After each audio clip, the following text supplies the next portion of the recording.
Hello guys, welcome back to vlogs with Shan. Guys, ఇప్పుడు చెప్పబోయే story కొంచెం క్రింజ్గా అనిపించవచ్చు అండ్ కొంచెం బాధ కూడా పడవచ్చు.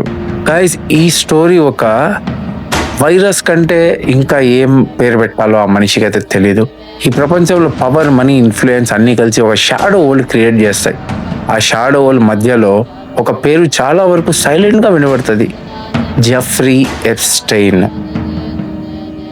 వాల్ స్ట్రీట్లో ఫైనాన్షియల్ జీనియస్ అని పిలిచిన వ్యక్తి, private jets, billionaire friends, old లీడర్స్తో కనెక్షన్స్, బయట చూస్తే సక్సెస్ స్టోరీ లాగా కనిపించే జీవితం అని లోపల ఒక అంధకారమైన రహస్యం. ఎప్స్టైన్ ఒక వెల్తీ ఫైనాన్షియర్గా పేరు తెచ్చుకున్నాడు. వారి సర్కిల్లో ప్రముఖ రాజకీయ నాయకులు, బిజినెస్ మ్యాగ్నెట్, సెలబ్రిటీస్ ఉన్నారని రిపోర్ట్స్ చెప్తాయి. కానీ 2000 నుండి మైనర్ గర్ల్స్ని ఎక్స్‌ప్లాయిట్ చేసిన కేసెస్ 2008లో ఫస్ట్ కన్విక్షన్ వచ్చింది. కానీ చాలామంది క్రిటిక్స్ చెప్పారు పనిష్మెంట్ తక్కువగా ఉందని.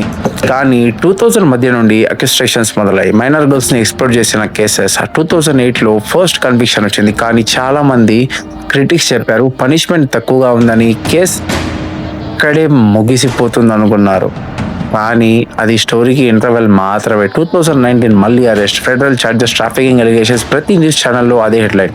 ప్రతి మనిషి ఒకే ప్రశ్న అడుగుతున్నాడు: ఇంత పవర్ఫుల్ నెట్వర్క్ ఎంతవరకు వెళ్ళింది? ఎప్స్టైన్కి సంబంధించిన ప్రైవేట్ ఐలాండ్ హిల్స్టన్ జెమ్స్ ఇన్ మీడియా దాన్ని మిస్టరీ ఐలాండ్ అని పిలిచింది. అక్కడ ఏం జరిగింది? ఎవరు ఇన్వాల్వ్ అయ్యారు? చాలా ప్రశ్నలు, తక్కువ సమాధానాలు. అరెస్ట్ తర్వాత జైల్లో సస్పీషియస్ సర్కమ్స్టాన్సెస్లో చనిపోయాడు. అఫీషియల్గా సూసైడ్ అని డిక్లేర్ చేశారు. కానీ పబ్లిక్ డిమాండ్ మాత్రం ఇంకా తగ్గనే లేదు. ఇన్వెస్టిగేషన్లో ఇంకో ముఖ్య పేరు జిస్లైన్ మ్యాక్స్వెల్. ఆమె తరువాత ట్రయల్ ఫేస్ చేసి కన్విక్షన్ పోయింది. ఈ కేసు ఒక వ్యక్తి గురించి మాత్రమే కాదు, పవర్ ఎలా మిస్యూజ్ అవుతుందో చూపించే కేసు ఇది.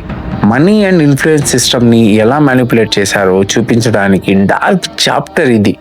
ట్రూత్ కొన్నిసార్లు కోర్టులో తెలుస్తుంది, కొన్నిసార్లు హిస్టరీలో. కానీ కొన్ని రహస్యాలు ఇంకా షాడోస్లోనే ఉంటాయి. ఇది జెఫ్ ఎప్స్టైన్ స్టోరీ.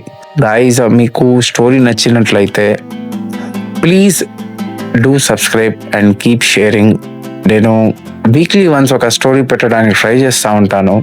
అలాగే గాయ్స్, నిజంగా చెప్తున్నా, ఇన్స్టాలో చాలానే సపోర్ట్ వస్తుంది, యూట్యూబ్లో తక్కువ సపోర్ట్ వస్తుంది. I know I'm requesting now, but my time will come. One day I will conqueror. ఇప్పటి వరకు ఇట్లాగే సపోర్ట్ చేస్తూ ఉండండి, కొంచెం సబ్స్క్రిప్షన్స్ కూడా చేస్తూ ఉండండి. Thank you and bye.